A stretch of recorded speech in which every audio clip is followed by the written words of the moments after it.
السلام علیکم ویورز، آج ہم اس ویڈیو میں میری کتاب عظمت رفتہ اس کا حصہ دوم، جس کا عنوان ہے کہ اسلام میں فرقہ واریت کی ابتدا کب اور کیسے ہوئی، تو اس سلسلے میں آج یہ ہم ویڈیو کریں گے۔ روایات سے متعلق بات کریں گے کہ یہ کب شروع ہوئیں، کیسے شروع ہوئیں، کن حالات میں، کس دور میں شروع ہوئیں، تو اس کے اوپر ہم بات کریں گے۔ آگے بڑھنے سے پہلے آپ میرا یوٹیوب چینل سبسکرائب کر لیں اور بیل آئیکن بھی پریس کر لیں۔ روایات کا جو سلسلہ ہے یہ عہد نبوت میں نہیں تھا، عہد صحابہ میں بھی نہیں تھا۔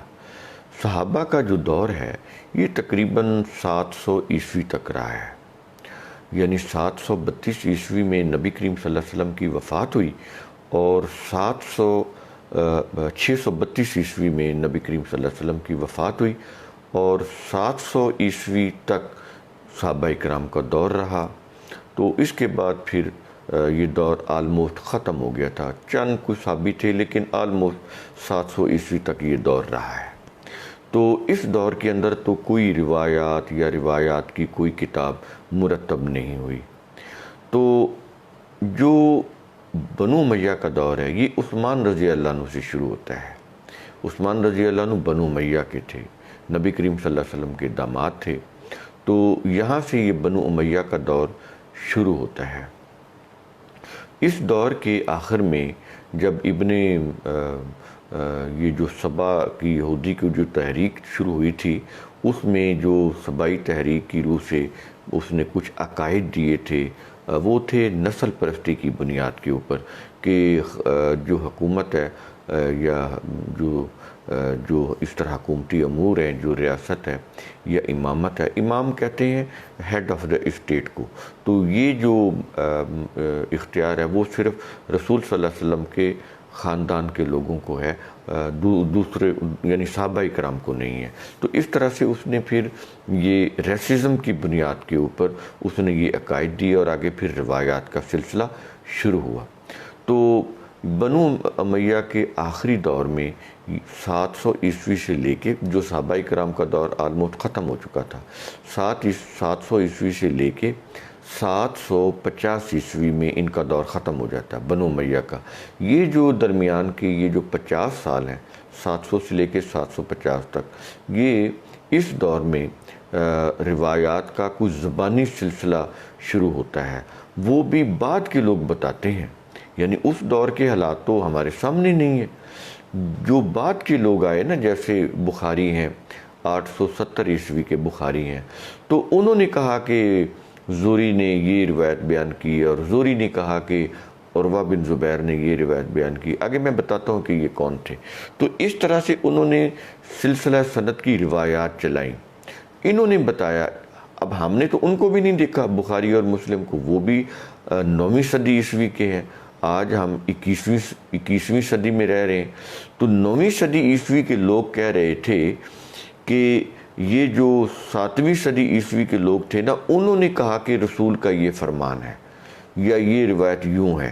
تو اس سے آپ یہ سمجھ لیں کہ رسول صلی اللہ علیہ وسلم کے دور سے لے کے یہ جو 9ویں صدی عیسوی کے لوگ تھے، بخاری مسلم وغیرہ، ان کے دور تک تو تقریباً 5 نسلیں گزر چکی تھی درمیان میں۔ پھر یہ عرب بھی نہیں تھے، ان کی زبان بھی، یہ زبان کے حساب سے بھی یہ عرب نہیں تھے، نسلاً بھی عرب نہیں تھے۔ پھر جغرافیائی لحاظ سے بھی یہ 1600 کلومیٹر دور پرشیا میں رہ رہے تھے، یہ عرب کے لوگ ہی نہیں تھے، نہ یہ رسول کے ہم وطن تھے، نہ ہم نسل تھے، نہ ہم زبان تھے۔ تو بیچ میں 5-6 نسلیں گزر گئیں، 300 سال کا 250 سال کا گیپ ہے۔ تو اس دور میں وہ یہ کہہ رہے تھے کہ ہم سے 100 سال پہلے کے، ہم سے 200 سال پہلے کے لوگوں نے یہ کہا کہ رسول نے یہ فرمایا ہے۔ تو اس طرح سے یہ روایات مرتب ہوئیں۔ یہ چیزیں تھوڑی سی شروع میں سمجھنی ضروری ہیں۔ اب ہم کچھ بڑے مشہور راویوں کے نام لیں گے جہاں سے جو بالکل روایات شروع ہوتی ہیں۔ اس میں جو ہے وہ عروہ بن زبیر کا نام آتا ہے۔ یہ عروہ بن زبیر 712 عیسوی میں مدینہ میں ان کی وفات ہوئی۔ تو کہتے ہیں کہ مدینہ کے جو 7 بڑے بڑے جو علماء تھے ان میں عروہ بن زبیر کا بھی شمار ہوتا ہے۔ یہاں پر یہ چیز سمجھنے کہ یہ عروہ بن زبیر کون تھے، یہ عائشہ رضی اللہ عنہ کے حقیقی بھانجا تھے۔ ان کی جو بہن تھی نا اسما، اور ان کے جو خاوند تھے اسما کے زبیر، یہ ان کے بیٹے ہیں عروہ بن زبیر رضی اللہ عنہ۔ تو یہ جو عروہ ہیں ان سے روایت کس نے لی، آگے پھر ہم بتاتے ہیں زوری وغیرہ نے لی۔ تو زوری بھی عروہ بن زبیر کے دور کے نہیں ہیں، وہ ان کے بہت بعد میں آئے ہیں، وہ آگے چل کے ہم بتاتے ہیں۔ تو ایک تو عروہ بن زبیر کو ذہن میں رکھیں۔ اس کے بعد آ جاتے ہیں حمام ابن منبی، یہ 719 عیسوی کے ہیں۔ یہ بنیادی راوی میں بتا رہا ہوں، جہاں سے آگے ہسٹری چلتی ہے، روایتیں بھی چلتی ہیں اور روایتوں کی کتابیں بھی چلتی ہیں، یہ جو بخاری، مسلم، ابو داؤد وغیرہ وہ بھی، اور آگے ہسٹری کی کتابیں تبری وغیرہ وہ بھی۔ تو یہ بنیادی میں بتا رہا ہوں۔ تو حمام ابن منبی دوسرے راوی، یہ 719 عیسوی میں صنعاء یمن کے تھے۔ تو ان کے متعلق کہا جاتا ہے کہ وہ مدینہ میں یہ جو صحابی ہیں ابو ہریرہ، یہ 681 عیسوی کے تھے، ان کے کہتے ہیں کہ وہ شاگرد تھے، یہ جو حمام ابن منبی ہیں۔ اب ان کا ان کے نام سے ایک صحیفہ ہے، صحیفہ حمام ابن منبی۔ تو اس کے متعلق ذرا سمجھ لیں، میں نے اپنی اس کتاب میں اس میں پوری ڈیٹیل دی عظمت رفتہ کے دوسرے حصے میں۔ تو میں نے نوٹ دے کے بتایا ہے تاکہ بات واضح ہو جائے کہ 1961 میں حیدرآباد انڈیا میں ایک ڈاکٹر محمد حمید اللہ صاحب تھے، انہوں نے صحیفہ حمام ابن منبی ڈسکور کیا، اس کو پھر ایڈٹ کر کے پبلش کیا۔ اس میں انہوں نے روایات کی جو تعداد لکھی ہے وہ ہے ٹوٹل 138، 138 روایات۔ تو اس سے زیادہ اس میں روایات نہیں ہیں۔ اب دیکھیں صحابہ کا دور ہے، اور صحابہ کے دور میں یہ جو حمام ابن منبی ہیں ڈائریکٹ ابو ہریرہ سے روایتیں لے رہے ہیں، اور ان کی تعداد 138 سے زیادہ نہیں بنتی، ٹھیک ہے۔ اب کتب روایات میں ان کے نام سے جو روایات ہیں وہ 5374 ہیں، اور اس کے اندر وہ بتا رہے ہیں کہ صرف 138 روایات ہیں۔ اب اس سے آپ کنفلکشن کا اندازہ خود لگا لیں کہ وہ پھر 5374 روایات جو ابو ہریرہ سے منسوب ہو کر سیاستہ کی کتابوں میں ہیں، وہ ہزاروں روایتیں کہاں سے آ گئی؟ سمجھ رہے ہیں اس چیز کو؟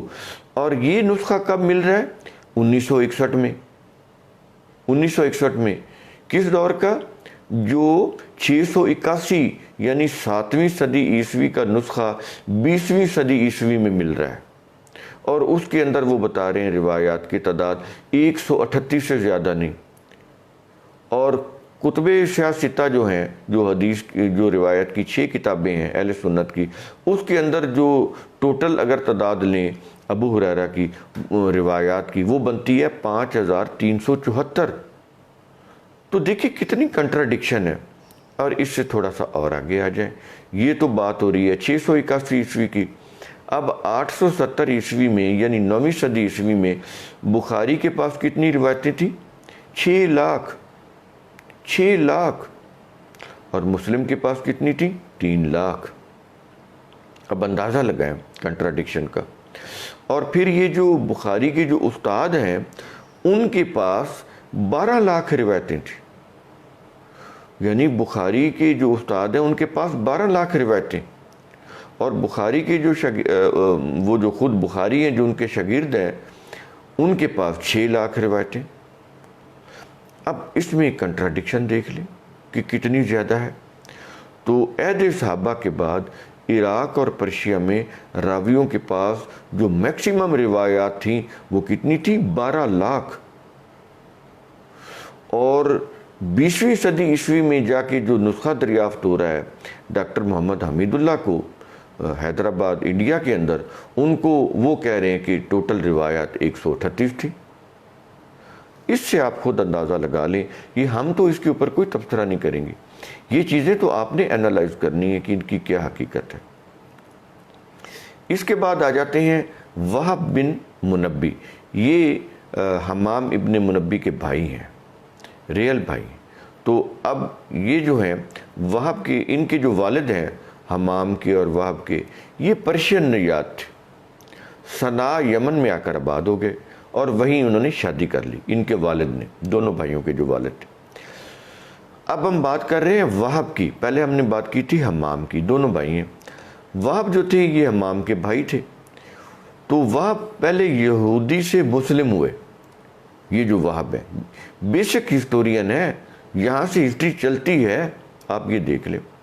تو یہ جو وہب تھے وہ لکھا ہوا ہے کہ وہ پہلے یہودی تھے، یہودی سے مسلم ہوئے۔ تو کہتے ہیں اسرائیلی روایات کے وہ عالم تھے، بہت بڑے عالم۔ اسرائیلی روایات کیا ہوتی ہیں؟ یہ جو یہودیوں نے روایات بیان کی وہ اسرائیلی روایات بیان کی ہیں، اس کے اندر رسول صلی اللہ علیہ وسلم کی ولادت، سیرت اور اس طرح کی یہ ساری چیزیں وہ آ جاتی ہیں، صحابہ کرام کی سیرت وہ بھی آ جاتی ہیں اس کے اندر۔ تو یہ اسرائیلی روایات ہیں، وہ بڑی خلاف عقل اور بڑی ہی کوئی پور اسرار قسم کی روایات ہوتی ہیں۔ تو یہ ساری اسرائیلی روایات یہودیوں کی بیان کی ہوئی۔ اچھا، ان کے متعلق، وہب کے متعلق کہا جاتا ہے کہ یہ ابن عباس کی شاگرد تھے نہیں، کہا جاتا ہے، مشہور کیا ہوا ہے۔ اموی خلیفہ عمر بن عبدالعزیز کے عہد میں کہتے ہیں کہ وہ جج بھی رہے ہیں، یہ جو وہب ہیں۔ اب ان کی دو کتابیں بڑی مشہور ہیں، وہ ہیں، ایک تو ہے قصص الانبیاء جس میں انہوں نے انبیاء کے قصے لکھے ہیں، اور دوسری ہے کتاب الاسرائیلیات، اس میں انہوں نے روایات بیان کی ہیں، جو اسرائیلی روایات ہیں، یہودیوں کی روایات ہیں۔ تو وہب نے ان کتابوں میں یہودیوں کے مذہبی عقائد سے اخذ کردہ احوال اسلامی آڑ میں پیش کیے۔ یہ آپ کتابیں اٹھائیں گی نا جرح و تعدیل کی، ان میں آپ کو یہ چیزیں مل جائیں گی، واضح کی ہوئی ہیں۔ تو یہودی عالم کعب الاحبار کی طرح وہب بھی بہت سے مذہبی افسانوں کے لیے بہت بڑی اتھارٹی تسلیم کیے جاتے تھے۔